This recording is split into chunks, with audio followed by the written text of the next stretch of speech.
Hi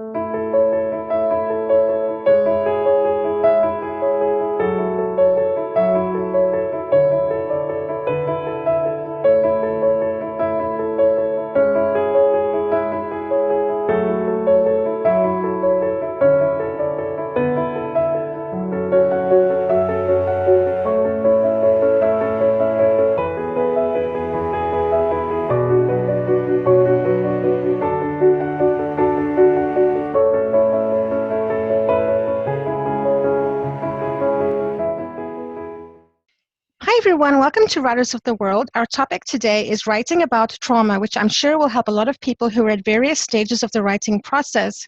Before we get started, remember to subscribe and click the bell to be notified when new videos are uploaded. To learn more about speaking on a panel, click the link in the description below the video. The expert author panelists with us today are Deb Brandon, who is the author of But My Brain Had Other Ideas, a memoir of recovery from brain injury. Deb started writing about her journey to help her understand her new post-injury life. Wanting to increase awareness and help those on similar journeys, the project grew from a journal to an award-winning book. Elizabeth Silva is the author of Another Cheesy Family Newsletter, a memoir that contrasts her light-hearted annual holiday newsletters with the dark reality of a family grappling with dreadful addiction and mental health issues.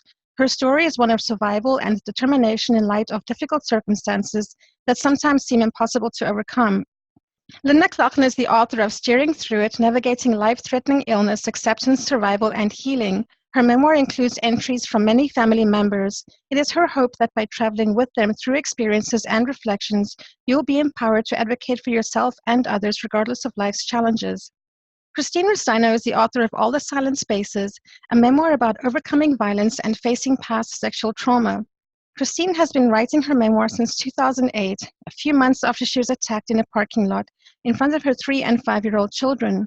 She works to change the conversation about sexual violence and other social justice reform. She also teaches Italian language and literature and just returned from Bologna, Italy as a faculty director of an overseas program. Welcome, everyone. Hello. Thank you. So the first question is, did you experience doubt about what happened or feel disconnected or detached from the traumatic events when you started writing your book? And did the writing process lead you to a sense of peace and confidence in your own truth? Let's see, in terms of doubt, it was, so I suffered a brain injury. I had brain bleeds, and at one point after I encountered a doctor who told me I was faking it, I started wondering if I was dramatizing. And actually, that really drove me beyond my capabilities because I wanted to prove to myself and others that I wasn't malingering, that I wasn't being melodramatic. So, yeah, I did doubt myself. Well, I guess my story is a little bit similar to Deb's in that my diagnosis is a brain tumor. So, I mean, that was a kick in the face, alone in an emergency department being told that. There was no denial. But I would say dealing with that over the next several months up to the point of the craniotomy and the year of recovery is really where a lot of the trauma came in. And journaling for me is what got me through. That's what got me help me face reality and move forward throughout the entire process. Deb, I'm really interested in what you said. You said this was a medical doctor who caused you to doubt your... Yeah, what happened was I'd been in and out of the ER with various symptoms. I had been diagnosed before. I have clusters of malformed blood vessels in my brain, and 2 of them bled. And I had various exciting symptoms after that, and the symptoms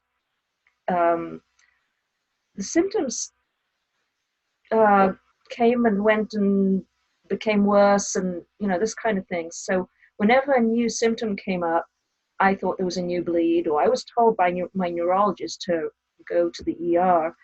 So I did, and then at one point I went in with seizures, and they didn't show up on the EEG, which is apparently not uncommon.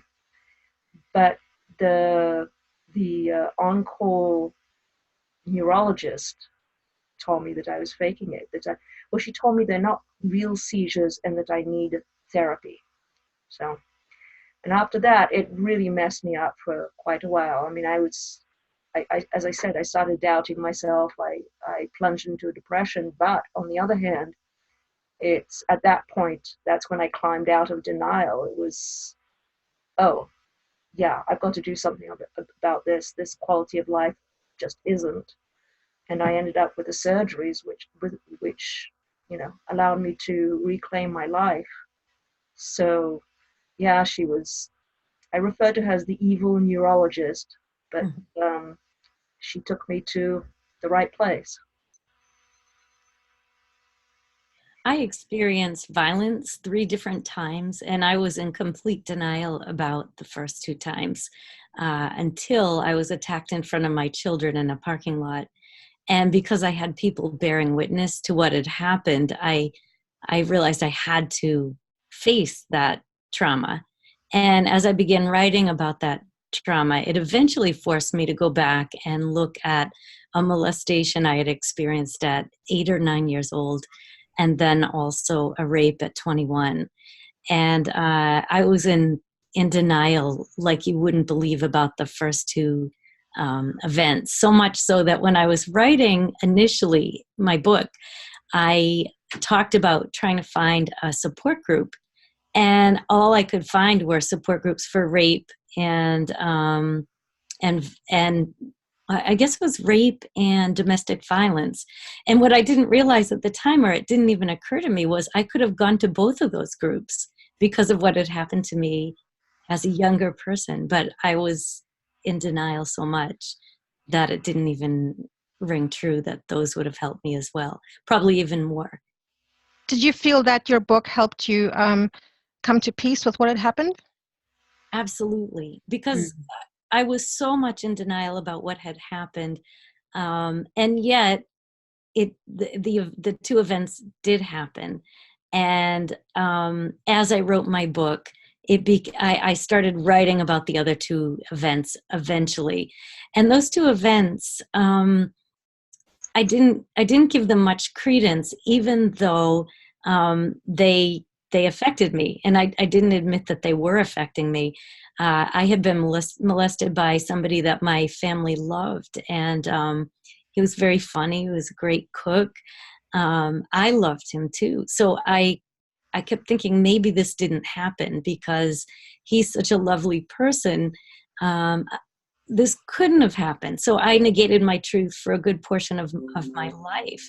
And when I started writing the book and started admitting these 2 events happened, and then I told my family about the events as well. And once I did that, my place in the world shifted really quickly. I went from mediator to somebody who had agency and who heard her voice.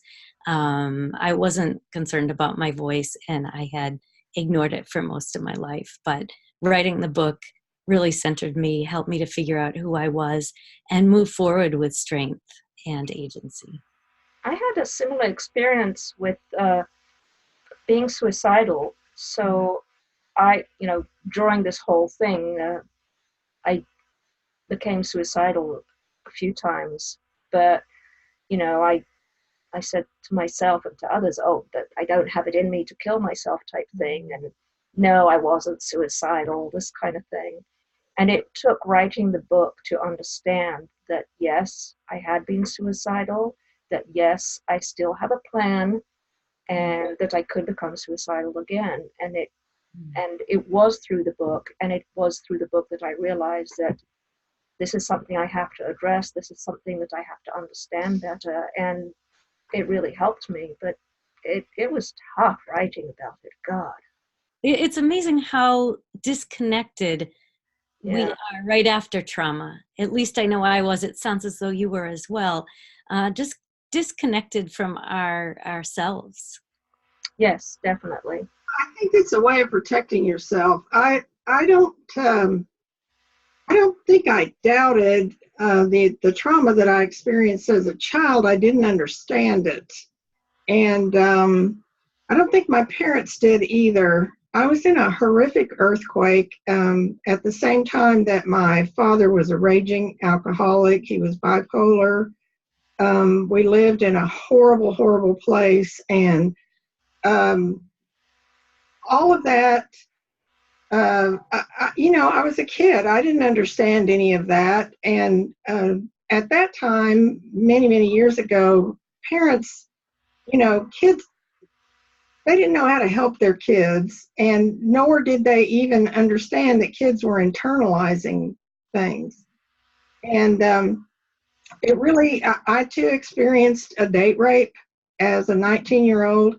And then, of course, my daughter's addiction, watching her OD over and over and over again, getting those phone calls and that sort of thing.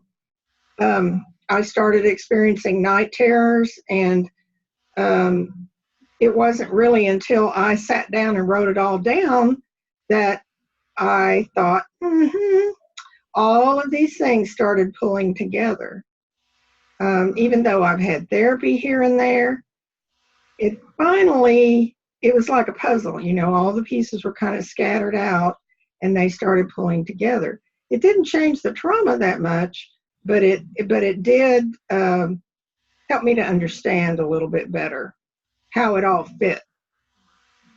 In terms of the writing being a way of figuring yourself out, I mean, clearly I had a brain tumor. There was nothing I was going to do about that, but it really was about questioning the reasons why and what were the lessons and what do I need to learn from this. And not only about myself, I had 3 teenagers at the time, and what trauma was this? Their mother and I might not be here in a week, in a day, and in a month, so when we talk about trauma and trying to figure things out for ourselves, there are a whole bunch of other people related. I mean, Christine's children witnessed what happened to her from a shopping cart that day. So the trauma is bigger than us. And I just, if I could go back in time, and I never live in the shoulda, coulda, woulda, but as a mom, I wish we would have had better eyes on our kids during that, especially the first 6 months. When I was not very, very well and not thinking clearly, cognitively confused, all of it, doing remarkably ridiculous things. I wish we could go back and help them. Each one is different. They all find different ways to cope and to deal. But I would make that advice, that recommendation to anybody who is going through. I mean, trauma can be caused by any number of things, a single event, a childhood experience, a life-threatening diagnosis. The list goes on and on and on. We're all individual, and it affects all of us differently and the people all around us. And do you think writing about trauma in memoir re-traumatizes or heals the author? And are there any safeguards you can recommend to other survivors who want to write about their experiences? I think it's both. I think it re-traumatizes and it helps, and it heals. I mean, as I said, when I wrote about the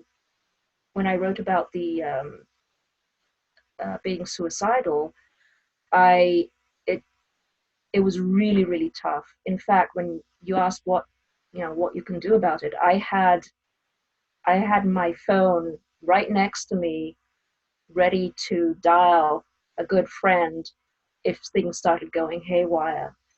And I had another friend available in case I needed help.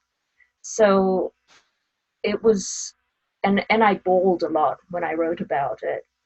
It really shook me to my very foundations. And then, but all in all, once I actually faced the fact that yes, I had been suicidal, and yes, it could happen again, it allowed me to understand what were the signs and what to watch out for. So I'm on medication for depression, and there are times, as many people who are depressed do, we feel better, we don't realize it's because of the medication that we feel better, and we go, oh, we're feeling better, let's lower the dosage. And I've learned that I can't do that because I became aware that things start going bad.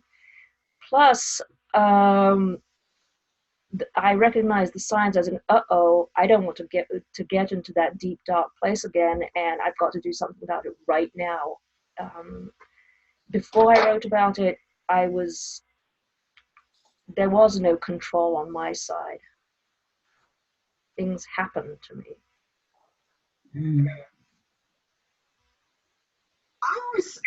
I didn't feel re-traumatized. I felt really amazed that how strong I was. It reaffirmed that I had gotten through a lot of really bad stuff, and come out on the other side. So,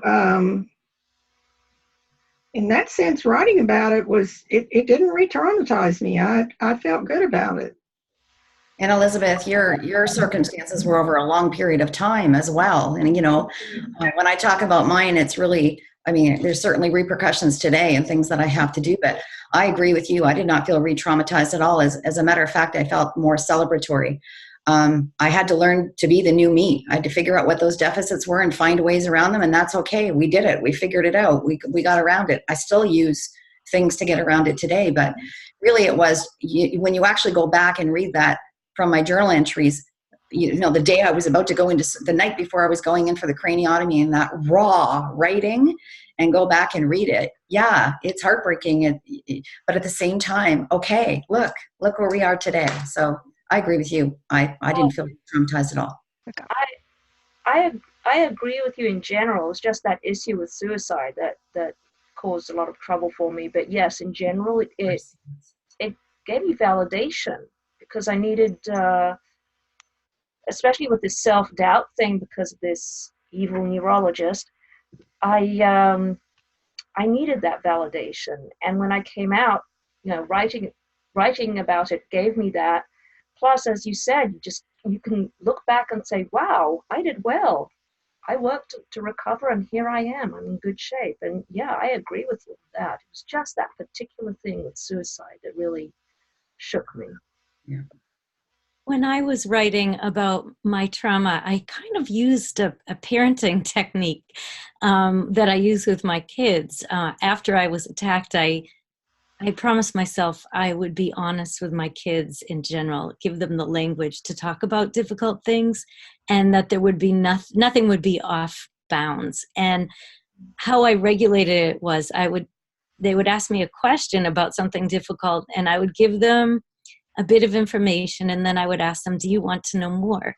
And if they said yes, then I would continue. But if they said, no, I get it, Mom, then I would stop. And I kind of did the same thing with writing, because I would put something into my memoir that I really wasn't ready to admit yet. For example, one of my chapters was really, really short, and it talked about molestation. And it said, molestation was the wrong word. A pesky fly molests you. But something like being sexually molested should be called separated, because it separates you from your family and from your friends and even yourself. And I put that in there, and in the process admitted that I had been molested. And then I was up all night. I couldn't sleep. The next day I reread it. I couldn't believe it was in my book. I took it out. I put it in another document. And I did that a number of times. If I noticed that something that I had put into my book upset me, I would take it out and allow myself to have peace with the writing process. And then there'd always be a moment, maybe 1 year later, 6 months later, 1 day later, 10 years later, when I was ready to put it in. And I just wasn't, I had to give myself time to heal. And I also had to give myself time to write about it. So if you're a writer and you're writing about trauma, don't expect it to be a quick turnaround. It's not going to be a fast project, probably. I'm actually speaking from my own experience, because there were a number of times when I wanted to publish my book, and I couldn't find a publisher. And then a year later, I'd be ready to add something else in. It took me, it's going on 12 years with my book, and I finally just published it. So be patient with yourself. Write about your trauma, but do it in a way that's comfortable and not jarring. Doesn't keep you up at night, doesn't give you panic attacks, doesn't make the room spin. And in that way, you're being your best friend. And you're also allowing yourself to work through the trauma and heal from it.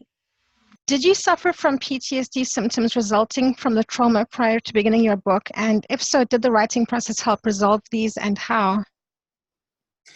I'll jump in here. No, not PTSD during the writing of the book until I got to the point where I shared it with one of my siblings and said, should I really do this? You know, I'm on the right track. And she met with me and she said, sure you should, and you wrote beautifully. It's wonderful. I cried all the way through it about your part, but you missed this whole other component, all of us and what was happening. And I said, how am I supposed to know what was happening? You never shared anything with me. And so I invited her to write something. And I mean, that's the part, talk about, I wouldn't say PTSD so much, but it was heartbreaking. It was taking me back to where they were and what they were feeling. I mean, my daughter wrote in the book at least 3 times. My father wrote about the day of the surgery. That's the part for me that I really had to grapple with and to move through in the writing, because when I heard, when I read, I invited each one of them to write something that, you know, was important to them. And it was so clear to me they had to be a part of that. They had to be part of the journey going forward, because I mean, the lesson in all of this is this is a circle. You hope it's a circle and you're not going through this alone. There are people, unfortunately, who are going through this alone. I don't know how they're doing it. But that's the part I grappled with the worst part. Once I got past that and then could move forward, again, I felt kind of cathartic. And yes, this is absolutely going to help other people out there who are going through something similar. That's so powerful, Lynn. I mean, having your family, inviting your family, it's so vulnerable. You're so vulnerable, and at the same time, it's so powerful. It's beautiful. Thank you. PTSD symptoms are physical. Panic attacks. And when I was a kid, after that earthquake, I would wake up thinking that my bed was shaking and have a visceral reaction to that. So I think my symptoms are buried very, very deep within my brain. And sleep terrors, I still have sleep terrors that are triggered by anxiety. So writing the book really, I mean, it didn't make a difference one way or the other. And flashbacks, I've had flashbacks. And I'm not sure. I'm not sure exactly. I've had therapy. I've had medication and everything. I'm not sure exactly what it is that cures any of that. But I'm not suicidal. I'm at peace with myself. I know these things happen. I know how to breathe and recognize it, so it's okay. How often do you have panic attacks now relating to what happened to you with the earthquake, Elizabeth? I don't have them anymore, but I don't live in an area where we have earthquakes. That earthquake was an 8.6, which is a really, really, really strong earthquake. And so, now I think if I were in a tornado, being in Texas, maybe I would continue to have them, but I haven't had anything like that since probably in my 20s. The night terrors are they're random. If I've had a really bad day, I will have one. But my neurologist has tried all kinds of things, to try to keep them from happening. And every once in a while, my family's just like, okay, grandma's at it again. Go catch grandma. She's running across the house. Do you sleepwalk when you have the night terrors? Sometimes. Wow. Mm-hmm. Well, I have issues with, I get overwhelmed. For instance, sensory input, I have trouble processing high volumes of it. And when I do get into that, that's when I have major panic attacks, when you feel like everything's coming at you with impact and you have no direction, you have nothing to anchor you. And that causes panic attacks. But I can't think of any other instances of. I do have more issues with anxiety, but not. I mean, I wouldn't consider myself having an anxiety disorder, not to that extent. How do you manage that anxiety? I've always found that interesting how different people handle anxiety. Well, I'll jump in because I certainly have some for other reasons, but I'm actually just finishing an 8-week beginner meditation course. And it's really about figuring out what the triggers are and then putting yourself in a state as you're about to enter one of those triggers and doing some things very strategically to keep yourself level, to keep yourself calm. I know, for example, if I'm going into a formal meeting, I can't think off the top of my head the way I used to be able to in the past. So I have to have the notes. I have to be prepared. And now I'm learning to calm down, and it's just going to be the way it's going to be. I'll do the best that I possibly can. And the anxiety is a little bit less than it has been in the past. But yeah, when you can't find vocabulary, when you can't find the words, when you're mixing things up all the time, a little bit like what Deb is saying, you worry about what am I going to, I'm trying to look like a professional here, and what are people going to think? So for me, that's what's more it's about now. I've given up on looking like a professional. I think breathing's important. I take a very low dose anti-anxiety medication. Sometimes I use an inhaler because I have asthma. Sometimes I just pull over to the side of the road because, they can come on for no particular reason. And more than anything, I talk about them because I think as a society, we tend to think that people should just snap out of it, and that it's some kind of a character flaw that you should be able to move away from. And I think another anxiety-inducing thing is when you're having an anxiety attack is trying to look like you're not. Well, I used to, when I'd get overwhelmed, I still do, I tear up. Now, in the early days, I used to have full-blown meltdowns. So there's no trying to look as if everything's okay. I stand there with tears streaming down my eyes, and it was just, and even now, I have to stop and breathe, and sometimes a rhythmic motion. There was one time I was sitting at my computer, and I don't know what set it off, but I found myself rocking back and forth, and that's when I realized that people with autism do stuff like that, and they have issues with overload and stuff like that. So rhythmic motions, touch. It's often I think a matter of finding something to anchor you, to give you that thing to hold on to. So it's not like everything's happening at once all over the place. You don't know where to look. I mean, something that will help you start recovering, start your thought process working again. You need to find that way to do it. And writing helps. I mean, I definitely suffered from panic attacks, but I really didn't understand the origin of my anxiety or panic. And it was because I wasn't in touch with myself, I think, that I didn't understand where these feelings were coming from. And I was reacting to the trauma that I experienced, but detached from it at the same time, and afraid of the feelings that I was having. And it was about a year ago, I was seeing a counselor who specializes in trauma. And we were talking about my book and all that I had done to overcome my trauma. And she said, you've really analyzed your experience and you understand it now, but you've never felt it. And I thought that was, really, she helped me connect to my grief about it. And when I finally cried about it and had and really connected to why the events made me sad, then I really stopped feeling anxious and just accepted grief. So that was powerful. I thought what she said was right on, and I hadn't realized it at all. I think that the anxiety that I was feeling separated me, to use that word again. It was a result of being separated from my experiences, not allowing myself to feel the grief associated with the experiences I had had.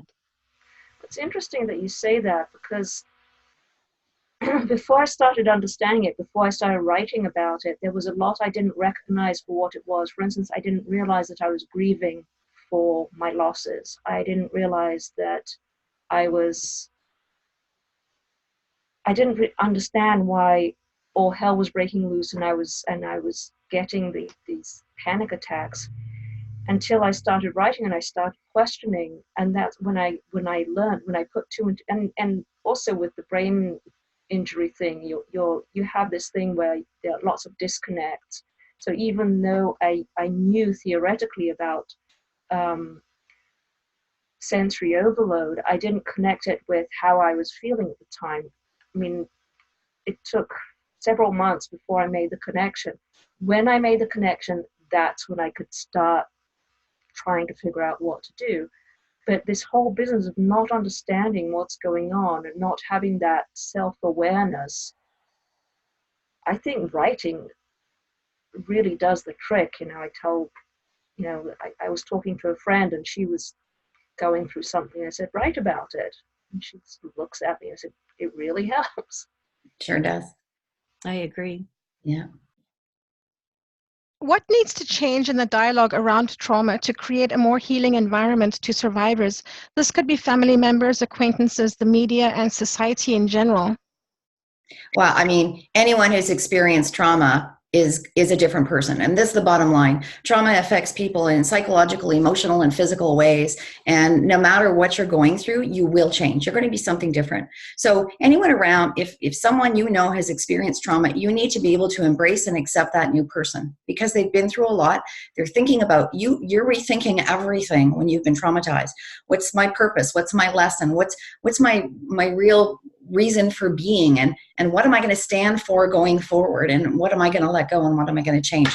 And I would say in terms of society, it really is the workplace. So when you go back to work after being traumatized, which all of us have to some degree, you might need accommodations. I mean, as I said earlier, I think I took 6 months to go back from a gradual return, 3 days a week, to a full-time job shared. I had a phenomenal support network in my job, but that's not the case for a lot of people.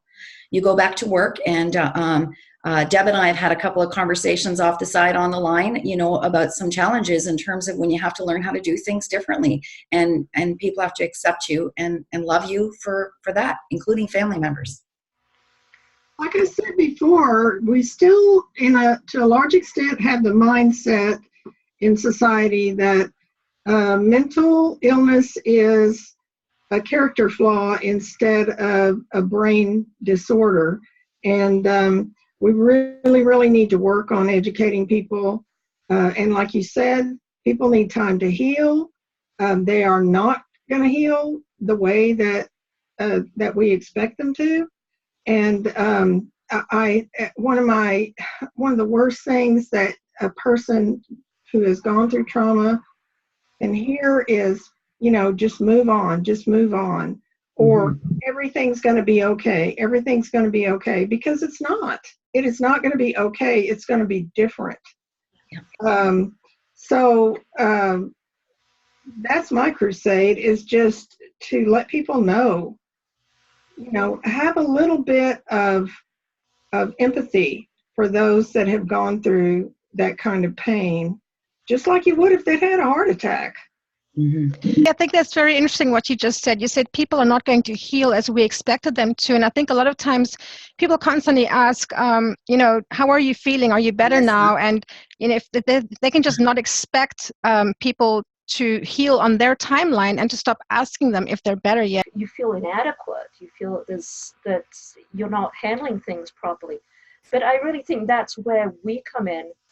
We're the ones who can talk about it and who should talk about it. Because there isn't going to be a dialogue if we don't talk, if we don't tell our stories. And we're writers. We write, and hopefully people read it. Well, I know some people read it.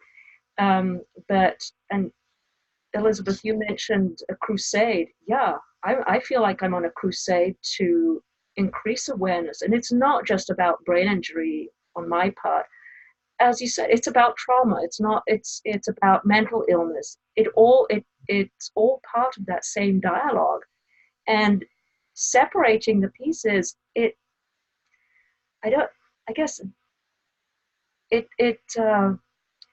diminishes it, because there's a lot of overlap. And if you're just focusing on one bit, you're not really addressing the whole picture. And I found that when I talk about when I tell people my story, my audience tends to relate to bits of it that they've gone through. And there are lots of different parts, like there's the depression, there's the life-threatening diagnosis, there's, breast cancer survivors relate to what I've gone through. There's all these things. So we need to tell our stories, not just, when I talk to different audiences, I adjust it a bit, but overall, I touch on a lot of things that have happened, and you'll see people going like this, nodding vehemently. So we need to talk about it, and as people who can, and people who have written successfully, we have an obligation. We really do. There are people out there who are going through similar things who don't have that ability. We need to speak for them. I agree with you, Deb. And I think storytelling is so powerful. We also have to model how to bear witness to other people's stories without judgment, without telling them what they should have done or what they should be doing now. I think that's really important, just to bear witness and show people what it's like to listen and hear somebody's story without judgment. So I feel as though that's the other side to it as well.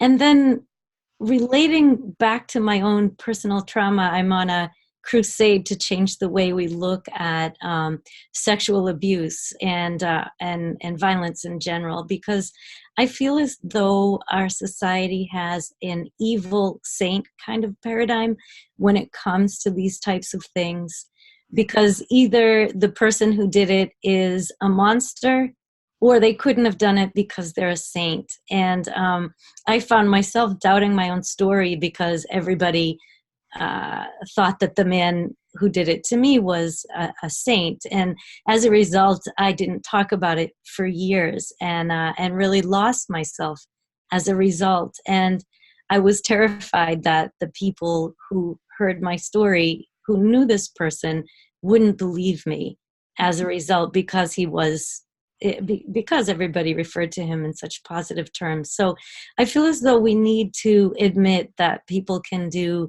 public good and private bad, and that has to be part of our story.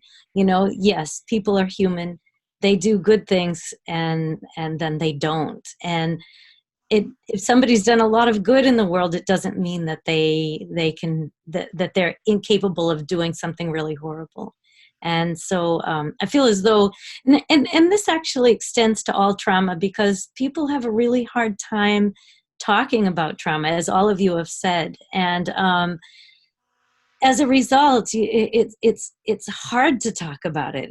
You feel like you feel separated from the world quite often when you're in the midst of a trauma, because people don't want to know about it a lot of the time. It's hard to hear about trauma, because I think when we hear that something difficult happens to somebody else, we realize it can happen to us too. And I think that's sobering. A lot of people, shy away from that. But our society would be healthier, and we could all heal if telling our story were allowed, and if we could bear witness to each other's story with power and hold space for each other and our struggles. Yeah, I fully agree with that. Thank you, everyone. To all our viewers, remember to subscribe, and you can find each of the panelists' books on Amazon. Links will be provided in the description below the video, as well as links to their websites, debbrandon.com, elizabethsilverwriter.com, steeringthroughit.com, and christineristaino.com. Thank you so much for sharing and being with us today. Thank you, Melissa. Bye, everybody. Thank Bye, you. everyone. Thank you.